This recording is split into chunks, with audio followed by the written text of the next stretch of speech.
गणेशाय नमः. श्री सरस्वते नमः. श्री गुरुचरणकमलेभ्यो नमः. योऽन्धः प्रविश्य मम वाच मिमां प्रसूप्ता सञ्जीवयत्यखिलशक्तिधरस्वधाम्ना अन्यांश्च सचरणं श्रवणत्वगाधि प्राणान्नमो भगवते पुरुषाय तुभ्यं.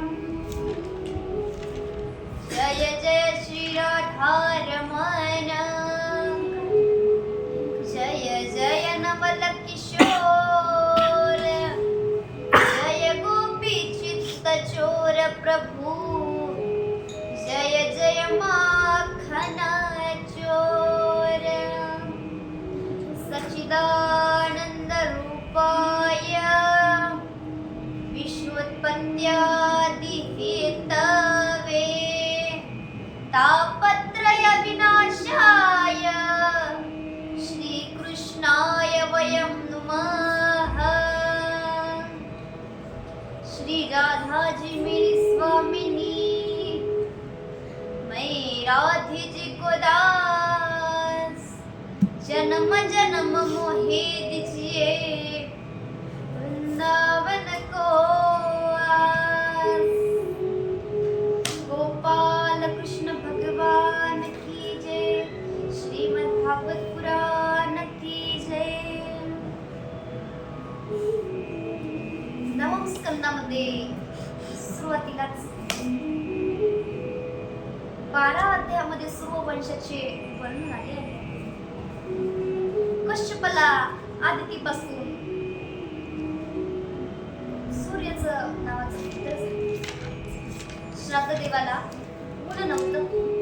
वशिष्ठांनी यज्ञ केला आणि श्राद्ध देवाला वाटत होते की मला मुलगा व्हावा, आणि पत्नी श्राद्धेला वाटत होतं की मला मुलगी व्हावी. शेवटी तिला मुलगीच. तिने त्याकडे मागणी केली, परिणाम तिला मुलगी झाली. आणि वशिष्ठांनी मुलींचा मुलगा तो एकदा मेरू पर्वतावर शिकारीला गेला आणि त्याचं रूपांतर स्त्रीमध्ये झालं. शिवजींच्या शापाने त्या स्थानात तसे घडले. नंतर वशिष्ठाने शिवजींना विनंती करून पुन्हा त्याला पुनर्वत केले. त्याला 3 मुले झाली, उपवन, गय आणि विधी. पुढे मधला 10 मुली झाली. इश्वानु, नृ, शर्यती, तिष्ठ, धूत, करुष, नरेद्यंत, कुशद्र, नभक आणि कवी. या 10 मुलांच्या द्वारे सूर्यवंशाचा विस्तार झाला. यामध्ये शर्यतीच्या मुलींचे सुकन्नतेने 54 मुलींचे डोके फोडले. त्यांच्याशी शुकन्येचं लग्न लावून दिलं. 56 मुलींना अश्विनी कुमारांच्या कृपेने 99 वन प्राप्त झाले. शर्यतीच्या वरांमध्ये शर्यतीच्या वंशामध्ये राजा रेवत झाले. त्यापैकी सगळ्यात मोठा कपुक्षणी. त्यांच्या मुलीचं नाव रेवती. रेवतीचं बलिराम दादाला दिलं आणि बलराम दादासोबत लग्न झालं. नवगांच्या घरी भाग झाला आणि त्यांच्या पोटी परम भागवत आमशिष जन्माला आले. भक्त जेव्हा आपलं सर्वस्व देवाला समर्पित करतो तेव्हा त्याची जबाबदारी भगवंत स्वतः घेत असतात. अहं भक्तं पराधीन हृदयं स्वतंत्रैव द्विज साधु विग्रस्य हृदयो भक्ते भक्ती जनप्रिय. पुढे याच वंशात युवनाश्व झाले. त्यांनी ब्रह्मवंशात अभिमंत्रित केलेलं पाणी प्राशन केलं. त्यामुळे त्यांच्या पोटी मंथता जन्माला आली. आणि मंथताचे सत्यव्रत पुढे हरिश्चंद्र आणि हरिश्चंद्राने रोहिताची बाहू आणि बहुकची सागर या सागराला 60,000 पुत्र झाले.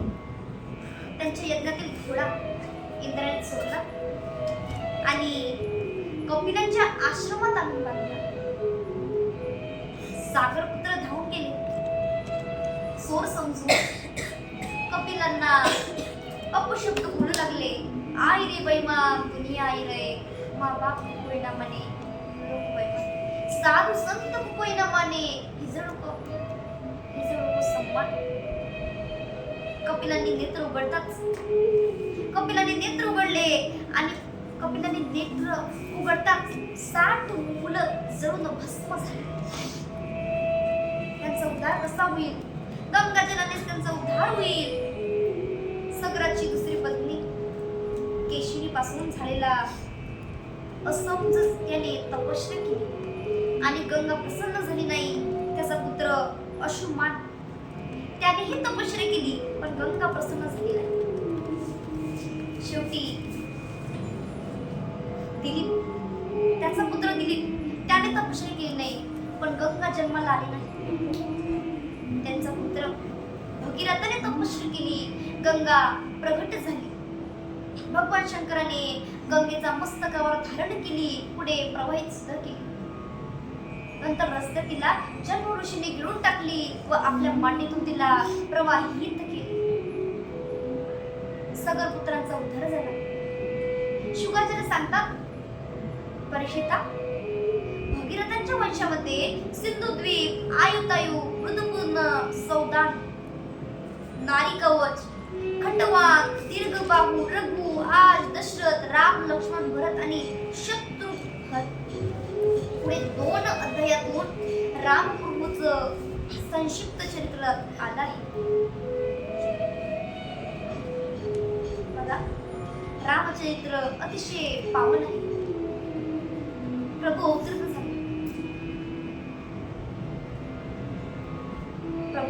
झाले. त्यांच्या बलीला झालेल्या विश्वमित्राला यज्ञामध्ये राक्षसाचा वध केला. अहिल्याचा उद्धार आणि मनुष्य भंग करून विवाह झाला. अयोध्येला परत आले, राज्याभिषेक होणार. पण कैकेयीच्या 2 वरामुळे वनवासात जावं लागलं. केवनाच्या मदतीने सश्य पार केले. दशरथात देव वसाना झालं आणि चित्रकूटमध्ये भरत भेट. पुढे दंडकारण्यात गेली आणि पंचवटीतून सीता हरण झालं. नंतर माता शबरीची भेट, जटायूचं मरण आणि हनुमंताचं मिलन, सुग्रीवाची भेट आणि वाली वध, समुद्रातून सेतू बंधन आणि रामेश्वरम, ज्योती लिंगाची स्थापना आणि विभीषणाची भेट, रावण वध आणि पुष्पकम विमानात बसून पुन्हा अयोध्येला आले. प्रभू राजे झाले. 13व्या अध्यायात नमीचा वंश सांगितला आहे. त्रेतायां वर्तमानायां कालकृत समोभवन् रामराजने धर्मते सर्वभूत सुखावहे. नमो ब्राह्मण देवाय रामाया पुष्टमेधस्ते उत्तम श्लोक धुर्याय यस्तदंड प्रीतार्द्रये. एकदा रात्रीच्या वेळेस प्रभू गुप्तपणे राज्यात फिरत असताना पती पत्नीचा वाद ऐकला. तो म्हणाला, तू दुसऱ्याच्या घरी राहू नाहीये, मी तुला ठेवणार नाही. अरे मी काही राम नाहीये, तू दुसऱ्याच्या घरी राहू नाहीये, मी तुला ठेवणार नाही, अजिबात ठेवणार नाही, मी काही राम नाही. प्रभूंनी शब्द ऐकले, प्रभूला शब्द लागले. त्यांनी सीतामाईचा त्याग केला.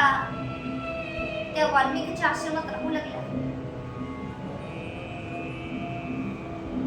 अहिनिसी बेटी हे मनावत रही, श्री रघुवीर चरण रती जही. तुई सुत सुंदर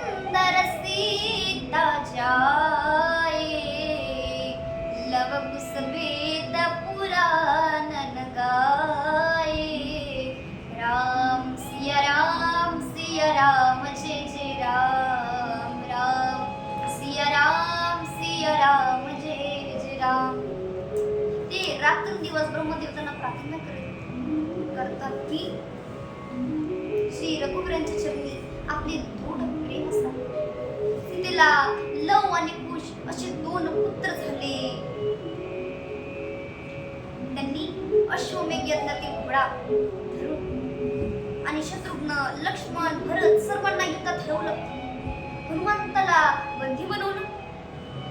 अयोध्येत रामायण गाईल आणि स्वयश्री राम प्रभू एकती कुशल रामायण गीता. हर हर घर में एक ही नाम गुंजेगा. मेरे भारत का बच्चा बच्चा बोलो जय श्री राम बोलेगा, बोलो जय श्री राम बोलेगा. निमित्तीच्या वंशामध्ये सगळे ब्रह्मज्ञानी होते. त्यांनी यज्ञ प्रारंभ करून महर्षी वशिष्ठांना आमंत्रित केले. वशिष्ठ म्हणाले, राजेंद्राने मला अगोदरच यज्ञासाठी बोलवलेले आहे. त्यांचा यज्ञ पूर्ण करून मी तुझ्याकडे येईल. तू माझी वाट पहा. बिचारी जीवन क्षणभंगूर आहे असे समजून यज्ञाला प्रारंभ केले. जेव्हा वशिष्ठ परतले तेव्हा त्यांनी निमीला शाप दिला, तुझा देह पडो. निमीनेही शाप दिला की तुझाही देह पडो. दोघांचाही देह पडला आणि वशिष्ठांनी मित्रापूर्णापासून पूर्व शिष्यांच्या ठिकाणी जन्म घेतला. श्रेष्ठ मुनींनी निमी राजांच्या शरीराचे मंथन केले आणि कुमार उत्पन्न झाला. नाव ठेवले जनक. देहरहित असा निमीपासून जन्म झाल्यामुळे वैदेह आणि मंथनातून उत्पन्न झाल्यामुळे मिथिल असे पडले आणि मिथिल वंशात उत्पन्न झाले सर्व राज्ये मैथिल म्हणविले जातात. हे सर्व आत्मज्ञानाने संपन्न आणि गृहस्थाश्रमी असून सुद्धा सुख दुःख इत्यादी द्वंद्वापासून मुक्त. कारण त्यांच्यावर योगेश्वरांची कृपा होती. पुढे चंद्रवंशाचे वर्णन आलेले. शुकाचार्य म्हणतात की राजा, मी तुम्हाला चंद्रवंशाची कथा सांगतो. आदिनारायण ब्रह्मदेव, अत्री, चंद्र, बुध, पुरुरवा, पुरुरण्याला गर्वशी, अप्सरेपासून आयु, श्रुतायु, सत्यायु, रय, जय आणि विजय असे 6 मुले झाली. पुरुरयांचं वंशज म्हणजे कौरव पांडवांचा वंश.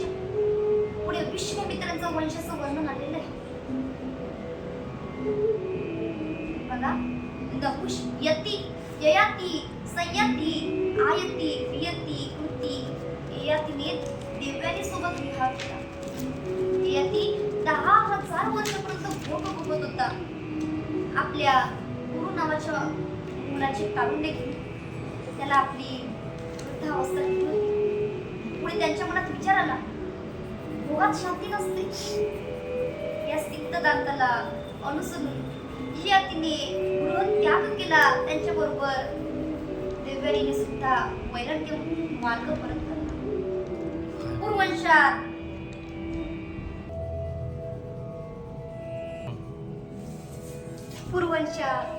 पर्यंत भरतवंश आणि भरत वंशात जन्माले. रंतिदेव पुढे पांचाल वंश आणि कौरव वंश, मगध वंश. यथातीच्या पोटी जन्माला आलेल्या अनु, ध्रुययु, तुवसु, यदुवंशात अजमेर, देवमेर, सुरसेनाच्या पोटी आनंददूत वसुदेव जन्माला आले. त्यांचा विवाह पौरवी, रोहिणी, भद्रा, मंदिरा, रोचना, इला आणि शेवटी देवकीशी झाला. इथं नवस्कंदाला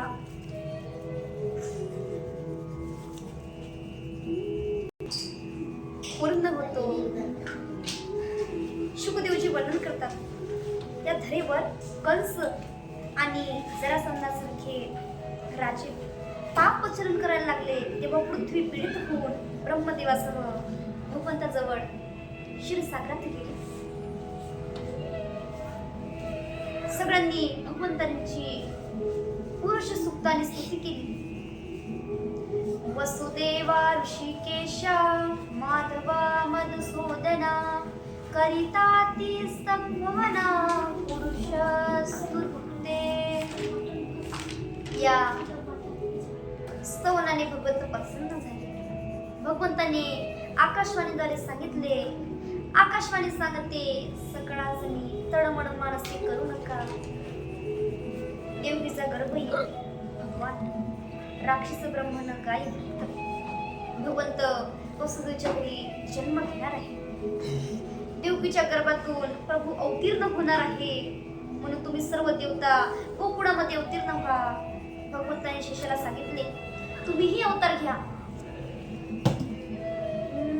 भगवान म्हणतात, या अवतारात तुम्हाला त्रास होणार नाही. मागे तुम्हाला लहान भाऊ होता, आता मोठी बंधू व्हा. तुमची सर्व आज्ञा मी पाळी. भगवंत लक्ष्मीला सांगतात की आपणही अवतार धारण करा. लक्ष्मीशी सांगितले ऋषिकेशी कौंडण्यपुराशी जावे तुम्ही. सगळी अवताराची भूमिका स्पष्ट झाली. आहुकाला 2 मुले झाली, म्हणजे होती देवक आणि उग्रसेन. देवाचे आतापर्यंत 6 मुलींचा विवाह झाला. वसुदेवाशी लावून दिला. आता 7वी मुलगी देवकी. देवकीचा विवाह सुद्धा वसुदेवाशीच ठरला. उग्रसेन पुत्र सुद्धा उग्रसेन पुत्र कंसाने द्वापार सजवलं, नगर सजवलं, मंडप टाकला, सर्वांना निमंत्रण दिलं, मंगलवाद्य वाजू लागले. विवाह सोहळा पार पडला. रथात वसुदेव देवकी आहे आणि कंस सारथी झाले. सर्व मंडप सजलेले आहे. तेवढ्यात आकाशवाणी झाली. ऐक कंसा. आकाशवाणी झाली.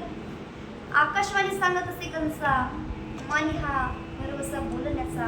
8वाईचा पत्र वधील तुझसी एकुणी मानसी वधावला. घेऊन या खडक माना या धावला. हात तो धरिला वसुदेवे.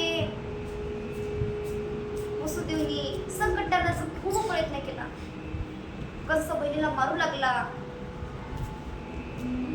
त्यावेळेस वसुदेवजी म्हणतात की कंसा, अरे बहिणीला मारून काय होणार आहे?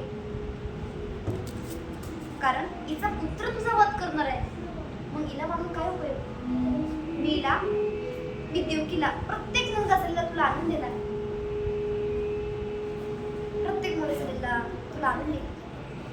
दृष्टांतच प्रेम म्हणजे पाण्यावर काढलेली रेषा.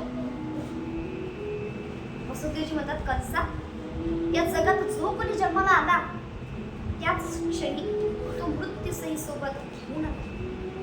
कंसाने वसुदेव आणि देवकीला तुरुंगात टाकलं. दोघांनाही तुरुंगात टाकलं. देवकीला कीर्तिमान नावाचा मुलगा झाला. कंसाकडे त्याला देवण्यात आलं. कंसाने सलग 6 पालकांचा वध केला. पहिला, दुसरा, तिसरा, चौथा, 5वा, 6वा, 7वा असे 6 मुलं मरली. 7वा जो गर्भ योग माया नेत आश्रय करीत मना माझी. रोहिणी उदरी नेऊन घातला नकडे कोणाला देवाविना. आता अष्टम गर्भामध्ये भगवंत आले. देवकीचे तेज झळकू लागले. देवकीचे तेज दिसे जैसा सूर्य. कंसाचे हृदय जळत असे. हरणे पळतती देखून या व्याघ्र. कापी थरथर तैसा परी. कंसाची स्थिती विकल झाली. तो घाबरू लागला. देवकीची तेज हे चमकू लागले. अत्यंत सुंदर अशी दिसू लागली. कंस घाबरू लागला. त्याची स्थिती हे विकल झाली. उडता, बसता, चालता, फिरता, खाता, पिता आठवा करायला लागला. 8वाचं चिंतन करायला लागला. 8वाचं चिंतन. भगवंत गर्भात आले असतात देवांनी आणि ब्रह्मदेवांनी स्तुती केली. आता गर्भस्तुती म्हणतात. संपूर्ण देवता भगवंतांनी भगवंताची स्तुती करतात. हे प्रभू, तुम्ही त्रिकालवधीत आहात. भूत भविष्य वर्तमान मध्ये शाश्वत आपणच आहात. आम्ही आपणास वारंवार नमस्कार करतो. सर्व गुणांनी युक्त अशी अतिशय उत्तम वेळ आहे आणि आकाशातील सर्व नक्षत्रे ग्रह आणि तारे शुभ होते. श्रावण महिना होता. रोहिणी नक्षत्र, वर्ष ऋती आणि वक्षपंथ्य, अष्टमी तिथी आणि बुधवार दिवस, मध्यरात्र होती.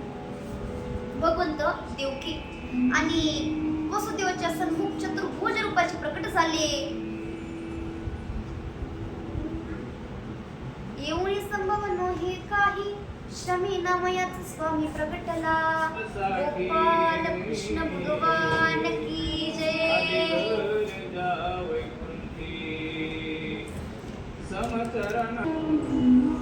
गोपाल कृष्ण भगवान की जय. वसुदेव देवकीने प्रकट झालेल्या परमात्माची स्तुती केली. भगवंत म्हणतात की तुझ्या तपाच्या बलाचे मी आलो आहोत. आपण स्वयंभू मन्वंतराप्रमाणे पृथ्वी आणि सुतपा होते. पुढे जन्मात कश्यप आणि अदिती आणि आता देवकी वसुदेव देवकीने प्रार्थना केली, देवा आपण लहान व्हा. देव लहान झाले. देवकी म्हणते, सोळा सोळा मिठी लपवा लपवा जगची झाली. कंसाची कडेला माझ्या बाळाशी म्हटली. वसुदेवांनी देवाला उचललं आणि कमळापतीपाशी बंधने घडली. नंदाच्या घराला मज ने गोकुळाला, माया तेथे ठेवी मज आणि तेथे मनसी असे रक्षपाड ते म्या मोहिले सकळ आच्छदित ऋत नाम मने माझा बाप. वसुदेवांनी भगवंताला डोक्यावर घेतलं. पाय त्याची बंधने तुटली. रक्षपाड झोपी घेतले आणि वसुदेव बाहेर निघाले. यमुना माईत प्रवेश केला. पाऊस पडत होता. शेषाचे छत्र यमुनेला देवाने अंगणाने स्पर्श करून दर्शन दिलं. यमुनेची वाट दिली. गोकुळात आले. भगवंताला यशोदेजवळ ठेवलं आणि माईला उचललं आणि परत आले. माया रडू लागली. कंसाला निरोप मिळाला. धावत चला. उचलली. आपटणार तेवढ्यात हातून सुटली आणि बोलली. इकडे गोकुळात पहाटे नंदबाबांची बहीण सुनंदा उठली आणि तिला यशोदेच्या शेजारी लाटा दिसला आणि धावत सुनंदाला बातमी सांगायला निघाला. गवळानं म्हणती गवळणीला पुत्र झाला यशोदेला. एक धावे एकी पुढे ताटीवाही सुंठवडे. सुईनीचा गलबल झाली. दासजनी हे लगाली. स्वागतम कृष्णा स्वागतम कृष्णा स्वागतम कृष्णा स्वागतम कृष्णा सुस्वागतम कृष्णा. कृष्णाचं अवतरण झाले. गोकुल में भगवान प्रकट गए. गोकुल में भगवान हर्ष भया नर नारी के मन. उमड़ा प्रेम तुफान उमड़ा प्रेम तुफान. झालेली सेवा माऊलींच्या चरणी माझ्या गुरुवांच्या चरणी समर्पित करते आणि माझ्या बहिणींना पूर्ण विराम.